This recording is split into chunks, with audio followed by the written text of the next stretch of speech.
What's going on, guys? Welcome back to another episode of JAR. JAR, for those of you that may be new, stands for Joe and Amy Review, and we are here this week to talk about what is surprisingly the final story from Eldritch Moon, called The Promised End, which, of course, is Emrakul's surname, if you will, or title on the Emrakul card from this set, but also because it is the end of this story, which, in my opinion, came out of nowhere. I mean, maybe it was told somewhere and I just didn't see it, but otherwise it was I feel like I was expecting a lot more stories. At least a handful more. Yeah. Well, and, you know, if you guys have been watching this series, there are different things that I've talked about regarding that, about stories that I've wanted to see or that I was looking forward to seeing that we're just not getting now. There's, you know, it doesn't really make much sense to me personally. Maybe there's a reason for it, maybe not. Gisa and Geralf was a card in this set. I've talked about it a lot in this set of stories, you know, from Eldritch Moon. Gisa and Geralf was a card that was released in this set.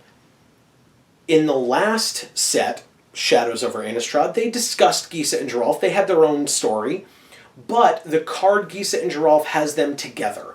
The flavor text on that card has the two of them together, talking to each other. Well, when the story from Shadows over Innistrad ended, they were not together. Yeah. They were far apart from one another, writing each other letters. That was the whole purpose of the story, was that it was told through letters. So, what was the purpose of having the two of them together? Are we gonna see them? Is there gonna be like a kind of a, you know, I can't think of the word, but like a pulling together story of all these other different things next week? Are they going to tell us what's going to happen to Hanweir? Is Hanweir just like that now? Can it be killed? You know, the Writhing Township? Or, you know, because Emrakul is gone? Is that... How are they going to resolve these things? It still left us with a lot of questions. Yeah. And that's surprising because... So also surprising to me, I did my research today, at least a little bit. It really wasn't that difficult, but I did my research today. And I haven't told you this yet, but I looked up online the number of stories. The number of stories that were written for Battle for Zendikar, for Oath of the Gatewatch, for Shadows over Innistrad. And the numbers of those stories, the lowest number is 10. And that's Oath of the Gatewatch because it's a smaller set. So you figured the smaller set would have a lower number of stories, which makes perfect sense. But it had 10. And then I think on the website it also has like a story summary or whatever at the end. But the bigger sets, like Shadows over Innistrad and Battle for Zendikar, had like 14, 12, those numbers. If this is the final story for Oath of the Gatewatch, this is only story number 8. Yeah. It is the lowest number that they have had. Now, you could say that's a sample size of 4, and so, you know, it's just that Oath of the Gatewatch was a little bit larger, and that's fair, I guess, that there would be 10 stories for Oath of the Gatewatch, 8 stories for Eldritch Moon, but it just feels very rushed to me. Like, it feels like, you know, last week it was, hey, we just saw the Gatewatch. They're finally here. Liliana saved them in that one moment, and now we're going to be dealing with some other stuff. And boom, this week it's the final story. And it was like, oh my god. So, I don't know. Very interesting to me. Maybe they're going to do kind of what they did with Shadows and Eldritch Moon, where they kind of have these sort of bridging stories almost. Well, they did, but... Which makes sense maybe for, you know, two sets that are supposed to be in the same block, but then... Well, and they've got to get to Kaladesh, right? Like, I mean, presumably at least some of the Gatewatch... So they don't really have to do much to get to Kaladesh. I don't mean they have to physically get there. I mean they have to have a reason to go there. What's the purpose of them going to Kaladesh? Well, what are they going to do now? Gatewatch is going. I think they did say that the Gatewatch were going to go. I think that they did in the previews for it. But regardless, the other thing is, what about Sorin? Are we literally going to now wait until we come back to Innistrad to find out what happened to Sorin? Because they specifically told us that he can't planeswalk out.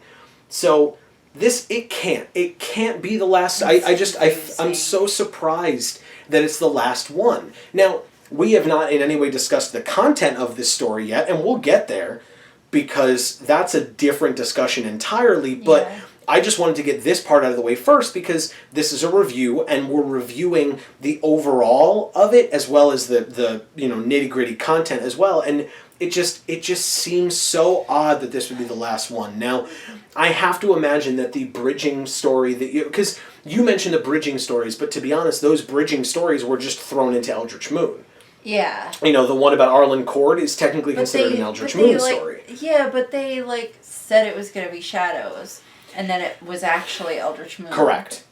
That's true. And if you remember, obviously, those were separated by some Eternal Master stories. Right. And if I remember correctly, this I did not do my research on because I'm a bad person, but I believe that Conspiracy 2 is coming out soon. So maybe they're going to be having some Conspiracy 2 stories now, which, fine, those should be interesting, and we'll obviously be covering them just because we covered the stories last time. Whatever stories are there, we'll try to cover. And again, maybe we'll do it cursorily like we did with Eternal Masters, right, where we'll talk about it and then talk about other things. It depends on how the story goes, and we'll see at the time. But tune in, subscribe. You'll find out how all that goes.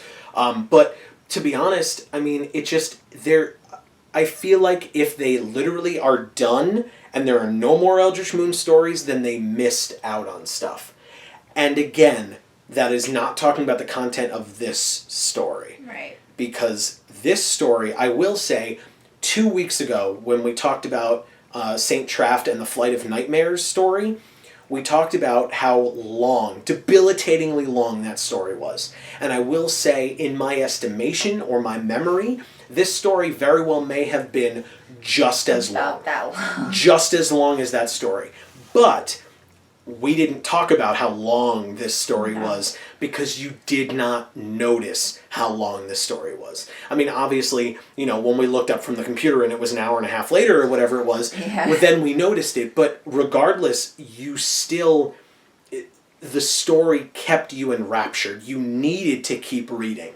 There was a reason for it. And in the Saint Traft story, there were all of those lines delineating passage of time. And every time those lines came up was when you were like, okay, come on, could we move this along a little? Are we done now? Could we? And we weren't. In this story, those lines delineated going from Jace's perspective to Liliana's perspective. Yeah, and in this story, I was literally like, wait a minute. The line would show up and I'd be like, damn it. Yeah. Because it was a cliffhanger for that section. Right. But you also were saying not damn it because you were then like, okay, good, but now we're back to the other thing. But I'm still just as exhilarated to find out what's coming next. Well, because you get to find out what happened from the cliffhanger from the last person. Exactly. So yeah, it goes back and forth, and I regrettably would say that it's just better writing. Because I don't want to say that any one of the writers of any of these stories aren't good. Because, in my opinion, they all are, and just the character development and the setting development, if that makes sense. Mm-hmm. I mean, the development of the world that you're in is just incredible with the descriptions and just everything about it. But and that other too long story didn't fall short of that per se. Just compared to the other stories it did. Because the other stories were so, I don't know, just so rich. And this story, I would say, would even be up the list of my favorites. Oh, yeah. It's probably, it's up there with the Nahiri one and I Am Avacyn. Yeah. It's number 3. Oh, yeah, top 3. Because, and maybe that's just because I love character development. So do I. So, and that's what this story was. Oh, yeah. He was complaining about the things, the loose ends that weren't getting tied. Yep. I get that, but and that was your opinion, but my opinion's kind of the opposite. I see where you're coming from. You said all those things, and I was like, oh, yeah, crap, you're right. But at the end of that story, I didn't go, hey, I wanted you to talk about this, this, and this, and you didn't. At the end of that story, I was like, okay, I'm satisfied. Right. Well, that was wonderful. And you know what? I felt that, but I think it's just because of the fact that I was so ready to hear about Gisa and Geralf. I was so ready to find out what happened with Soren. I mean, after that story, I was like, okay, I would not have changed a single moment of that story. I wouldn't have changed a single moment about this story either. I just would have had one or two more before this one came out. That's all I'm saying. I'm not saying that this needed to be in any way changed. Because if you had a Gisa and Geralf story, or you had a story of what happened to Soren, that would in no way affect anything that happened in this one. Yeah, but I wouldn't necessarily care about those stories. You're saying that having heard this one. Right. No, you're right. If you heard that one, you might not be saying that because it would have come out again before this one. Right. So you have the benefit now of having heard this one and being like, well, I don't want any others. They wouldn't have been as good. Right. But you wouldn't have known how good this one was at that time. Right. No, that's right. So that's my point, right? Like that, what... And honestly, then, my question just is, why print Gisa and Geralf as a card? Why print it in such a way where they're literally talking to each other? There are multiple cards where the flavor text is Gisa talking, like in, I'm not going to remember the name of the card, but it's a black uncommon, where she says, do pick it up, Geralf. I feel like I'm doing all the work. Well, she's not writing that to him in a letter. They're clearly together. And the last time we heard them speaking to one another or communicating with one another, it was angrily. They were angrily communicating. They were mad at each other. Yeah. So to see that moment of the two of them being like, hey, I'm mad at you, but holy crap, there's an Eldrazi over there. Let's deal with this together. And then kind of throwing barbs back and forth and that kind of interaction. It's a story that could have happened. But it's not a story that needed to happen. Well, and I guess... I mean, we already had a Gisa and Geralf story. And I think your standards are just a little too high as far as there not being any gaps. The cards and the story are not going to match perfectly all the time. Okay. There's going to be gaps in time where we don't get to hear that part of the story. Well, and that's fine. It's just not a thing. And I think that it's a fair argument that, hey, the cards tell the story of Gisa and Geralf where they met up, they fought together. Obviously, I would be very surprised if you just found out, okay, well, they're both dead now. You know what I mean? Like, because it's like these are named characters that have been around since the original Innistrad block, and you just kill them off with, like, off screen, so to speak, without telling anyone. Right. That I would probably be a little upset about. And that's fair, is that maybe they want the cards to tell that story through the flavor text. But if that's the case, then what about Soren? Well, I guess, in this story, we heard Emrakul. We did. We heard from Emrakul. How awesome is that? And you made a point of saying she's coming back. She did say that. That was her whole point. Is that it wasn't her time yet. In a few sets, we'll be back on Innistrad again. Well, I guess. But, that's the and thing, maybe right? We can hear all those stories or hear continuations of those stories and then get a flashback as part of it. So it fills in those gaps. And I can hear commenters typing the word hypocrite. I can hear it because I said that I didn't want Emrakul to be the reason that Innistrad was going crazy. Yes, and you did. Why? I said it because I said that it's better to leave people wanting more, to wait, to leave that in their minds. And so I will say that if that is what they're doing, cool. They've done it right. Yes, and it's just, and especially, you know what? It was delayed. What I wanted was delayed. Because remember, Emrakul said she's coming back. It's not her time yet. So she purposefully allowed herself to be locked away in the moon by Tamiyo, taking over Tamiyo, making her read the Iron Banded Scroll, and locking her away in the moon. She made Tamio do that. She allowed herself to be trapped so that she could wait. Yeah. And now... Well, not only so that she could wait, but so that the condition of the Earth or whatever... The plane. Yeah. But I don't consider it the plane, because it might be more than one plane. Then it's the multiverse. But that would be every plane. I don't know that she's waiting for every plane. Okay. But she's waiting for a plane, multiple planes, all the planes, to get in a condition where she doesn't have to play anymore. Okay. She doesn't have to play chess. She can go and just, it is hers. And I have to say, we talk about cliches a lot.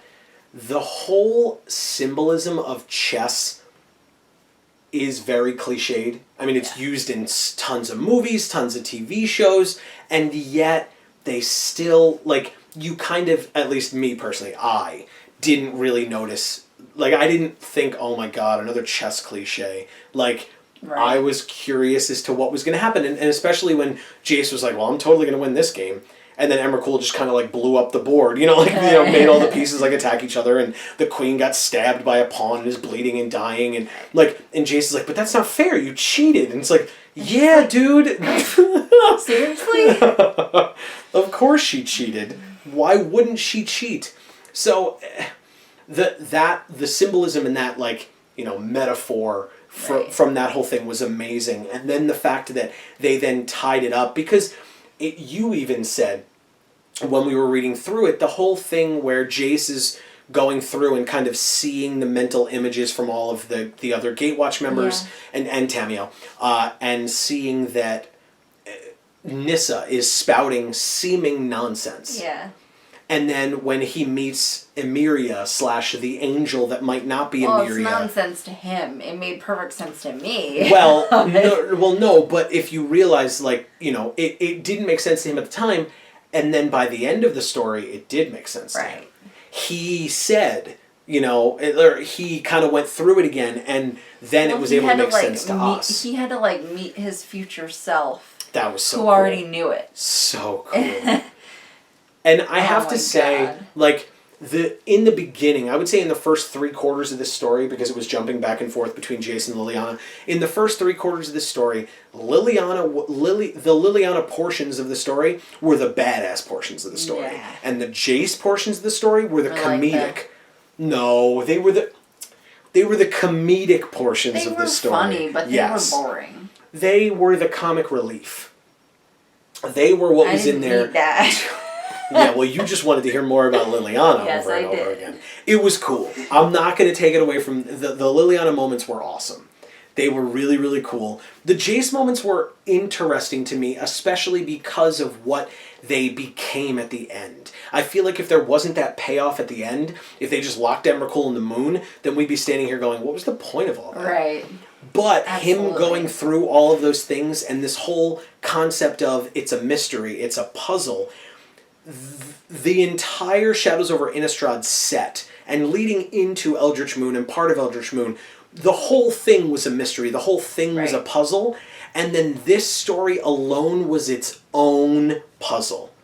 And it was such a great way to bring the story together. It was a great way to close it off. And that's where I agree with you in that, yes, you're absolutely correct. I don't need anything else. Right. But that doesn't mean I wouldn't have wanted something before it. Probably. You know what I mean? Just kind of closing out those storylines. I get it.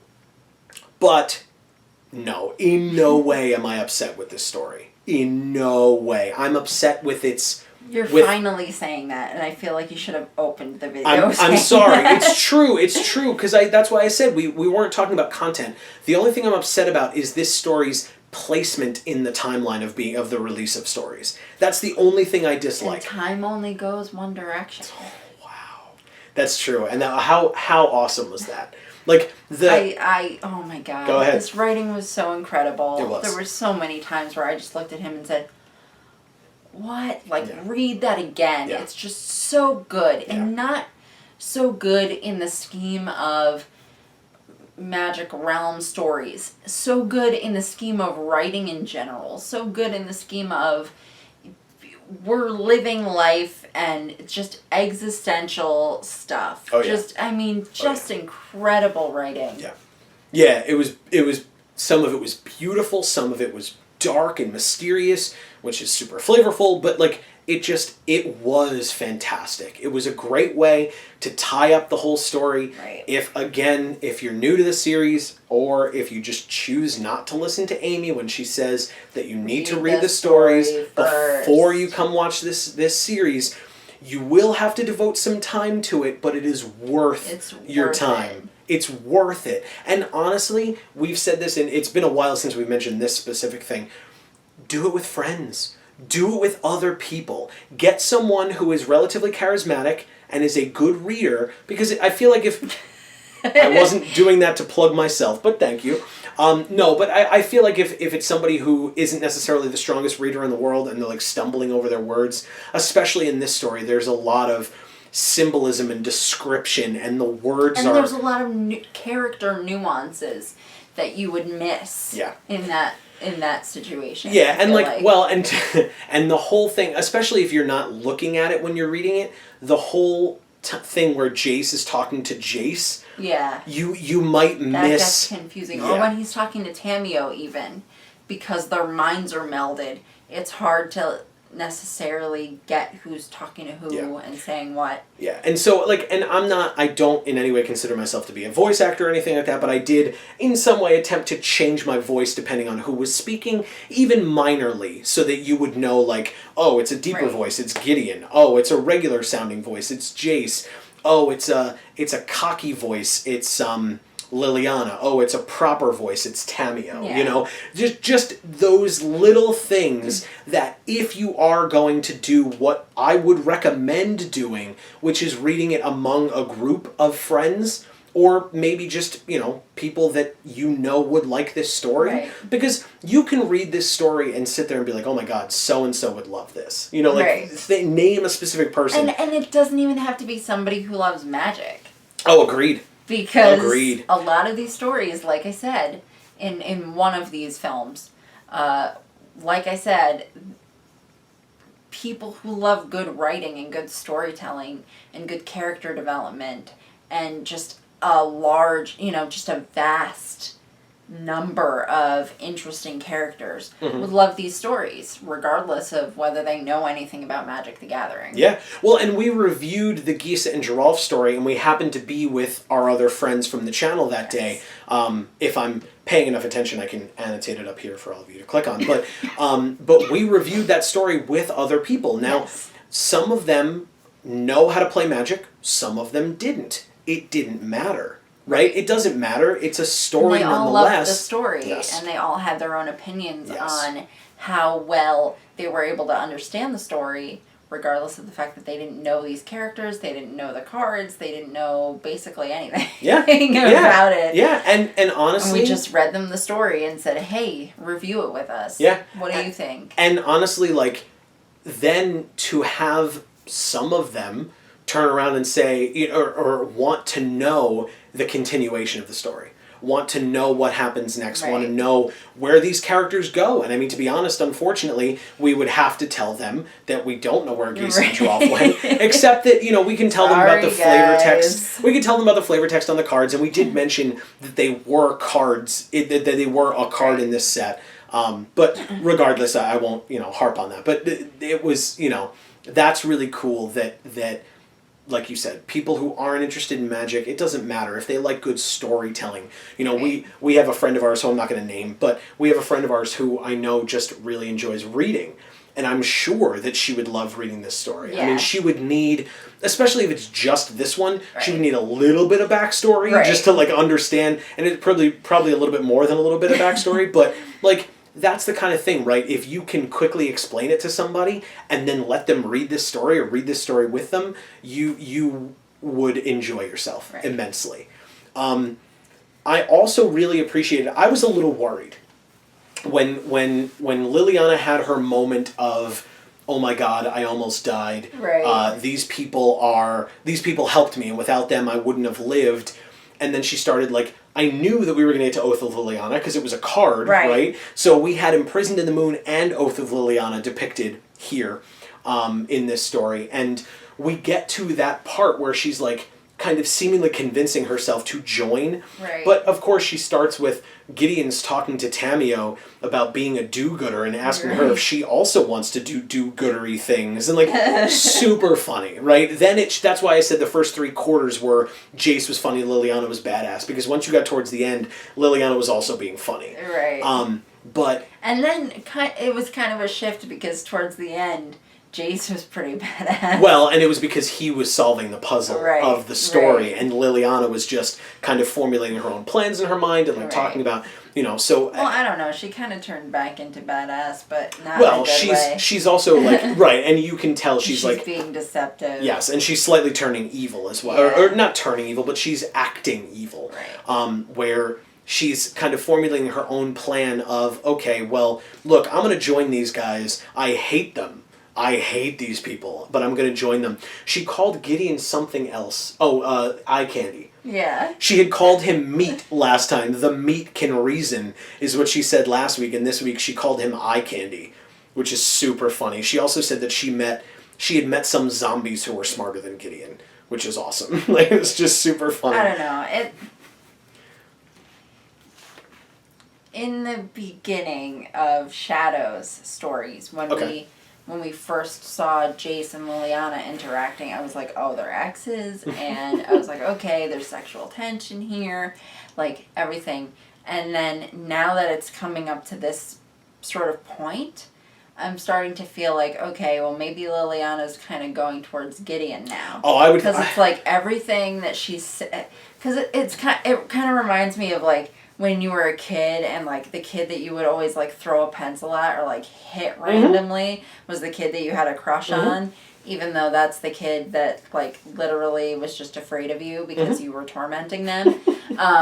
Yeah, it's like that. Yeah, that's fair. So I feel like Jace was her first plaything, and now it's going to be Gideon. But if you realize what she said, because I think you're correct in that there was still a lot of like seemingly sexual tension between the two of them in this story, where it was like he just kept being like, oh, we got to get to Liliana, and like there was that moment where he had seen Gideon's thoughts, he had seen Tamio's, he had seen Chandra's, and then he was like, but I haven't seen Liliana's yet. Right. And then he goes up to the next one and he was like, oh, it's Nissa. And I was like, whoa, dude, that's not cool. Like, she's a member of the Gate Watch with you. What the F? She's my girl. That was super funny to me, right? And then he was like, it's just hard for me to understand her. Like, I don't get her. And that's why he was doing that.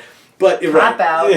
You just wanted Liliana. And guess what? She wasn't even there because you didn't even put her under your stupid little spell, idiot. He didn't need it, though. Or she didn't need it, though. And she didn't. She didn't. No, she didn't. And in fact, if he had put her under that spell, they would have all died. Yeah. Because Liliana was who held Emrakul back. Yes. But that was the thing, right? So when... It's a good thing he didn't have any forethought. Yeah. So, well, when Liliana was holding Emrakul back... But I guess he just didn't know that she was there. No, he did. They were all together. She had saved them. No, but remember he was like, oh, Liliana's there, blah, blah, blah. Like, she's here, or whatever. I don't know. I don't remember. Because there was a cut. Like, there was a jump between, because you don't know from Jace's... She came back. You don't know from Jace's perspective when Tamio showed up. From Jace's perspective. You have no idea. Liliana mentions, a moonfolk flies in, whatever, and like that's all. And because she doesn't give a damn. Like that's why she's like, whatever, a moonfolk flew in, moving on. So, so it was like, but Liliana, like Jace was like, oh, I want to hear Liliana. And then Liliana, when she was very close to death, she turned around and called for Jace to help her, which... She would never do that. No. She just knew she was going to die, and she needed help, and so she turned to Jace, and because Jace was the only person there that she actually cares about. Right. Yeah, because she doesn't know the other ones at all, but she called out to Jace for help. And she likes to act like she doesn't care about Jace, but she does. Oh, yeah. But so she calls out to him for help, and he's still in his trance. And so she says, whatever you're doing in there better be important, which of course it turned out to be. Right. But, and then she like falls unconscious, and like Nissa ends up helping her when Nissa becomes conscious again, like healing her or whatever. Right. But that was that moment. And then at the end of the story, again, when Liliana's becoming more funny, after Emrakul has been imprisoned in the moon, Liliana starts saying, like, what did I ever see in this boy? He's a child compared to me. And that was kind of her moment of turning away from Jace and being like, he's not important to me anymore. Right. Like, whatever, we'll get rid of this. It doesn't matter. And again, like you said, she was still talking about Gideon as like meat and eye candy and attractive, but also calling him, as well as the rest of the Gatewatch, foolish, because she's basically she's going to be joining the Gatewatch now, but which is what the oath was for, but she's doing it in order to have them help her get what she wants. Yeah, it's basically just more zombies that are actually alive. And can do things. And that was super interesting to me when there was that one moment where she saw Chandra, Gideon, and Tamio on the ground, and she tried to turn them into zombies. Yeah. Like, she was like, oh, are they dead? And she, like, reached her hand out, and then she was like, oh, they're still alive. They can't be my zombies yet. Which, again, is super flavorful for the San Diego Comic-Con Planeswalker zombies, you know, the 5 Planeswalker zombies that they have. Yeah. Well, 4 Planeswalker zombies and Liliana. Right. Which is just really cool. So, there was that. I like Amy said, and I agreed. This was top 3, easily top 3. And to be honest, all of those top 3 were from Shadow's block. I can't, in my mind, think back to Battle for Zendikar block and be like, oh, there was this one that rivaled it. None. Surprisingly, none. Between Battle and Oath, they were okay, right? I mean, I was entertained by them at the time, but now that I've read these, it's like none of those hold a candle to these 3. Do you disagree? Yeah. Okay, which one? Well, you know me, I'm all about Nissa. That's fair. Until I'm about Nahiri and then Liliana. So. She's a flip-flopper. Go on. No, I just have good taste. That's fair. I mean, again, fantastic stories, so. I don't know. Oh, I guess there was the one story with Obnixilis when he had all of them in his grasp and Chandra was the one who came to save them. Yeah. The story was pretty good. I genuinely don't believe that it was on par with these 3, though, personally. I have to say, these were pretty... They were amazing. They were amazing. And I will say that I know, you know, I mean, these are stories where they go back to a plane that everyone loves.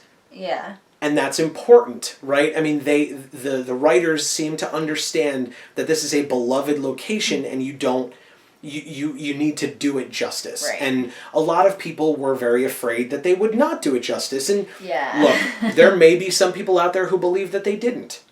That's totally a thought that people can have. If that's you, leave it in the comments. Honestly, let us know down below. So I can say, read them again, because you clearly didn't do it well enough the first time. Wow. It's going to get aggressive in the comments. Yes, No. it is. No, but honestly, like, let us know what you think, because there are some people who believe that you don't taint Innistrad. And I was watching something recently where people were saying... does. Yeah, apparently.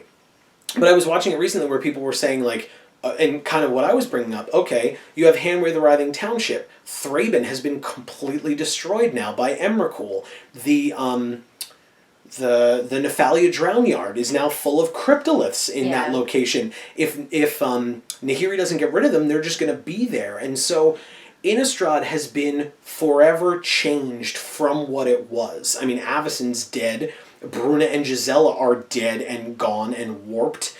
Thalia is now the new Avacyn / new Saint Traft kind of thing. Right. So these characters have been changed, whether it's for the better or for the worse. We may just have to wait and see. Soren's clearly not dead, because I'm pretty sure they would have made a bigger deal out of that. But he is trapped. Does he get out? How does he get out? Can he planeswalk again? Like, we don't know any of these things, and maybe they'll come back to Innistrad, but they've changed it so much that I wouldn't be surprised if there are hardcore fans of Innistrad who would say, you know, you did this to my favorite plane, and now it's not the same. I don't like it as much anymore. Well, it's not the same, but that gives us all a chance to see what it can be now. Correct, and we shall when see. They rebuild. Because as we talked about the fact that it would be so cool to see the kind of alliance between humans, werewolves, and vampires continue after this fight. Right. Maybe we see that, maybe we don't. Maybe we wait until we come back to Innistrad again, which genuinely I hope takes a very long time. Because we are so inundated with Eldrazi stuff right now. Like, I love the story and I want to know what happens next, but I want it to take some time. I want to go to Kaladesh. I want to know what happens in Kaladesh. Sure, tell me about Conspiracy 2. Bring me back to another old plane if you want. You know, bring me back to the Urza story, the Brothers' War, wherever we're going. After Kaladesh is great, is fine with me. Get me to Vryn so we can find out about Jace's homeworld. Get me to Regatha so we can find out about that place. I want to know what happens on Innistrad. Just not necessarily anytime soon. Because I think that this... I want to know now. I want to know now too, but they didn't tell us. And so because they didn't tell us and because this is the end, I don't want another block of it so soon because it's not necessary. Keep us waiting, and like I said. Just make everyone go, oh, this... Right. If it's too soon, yes. Yeah. If it's not, if you do it correctly, then people will be like, "Oh, finally, we get to find out what happens," and they'll Innistrad's back! And then there'll be a voracious reader about all of it. That's the card, Curious George. Okay. Anyway, so the Curious Homunculus flips into voracious reader. So, guys, this has been the Eldritch Moon stories. They were fantastic. Oh. I loved them. Thank you guys so much. If this is the first one you're watching, if you've watched all of them, some of them, whatever. Thank you for joining us on this journey. Yes. As I said, we will be back next week for whatever story is released. We will figure it out and we will talk to all of you about it.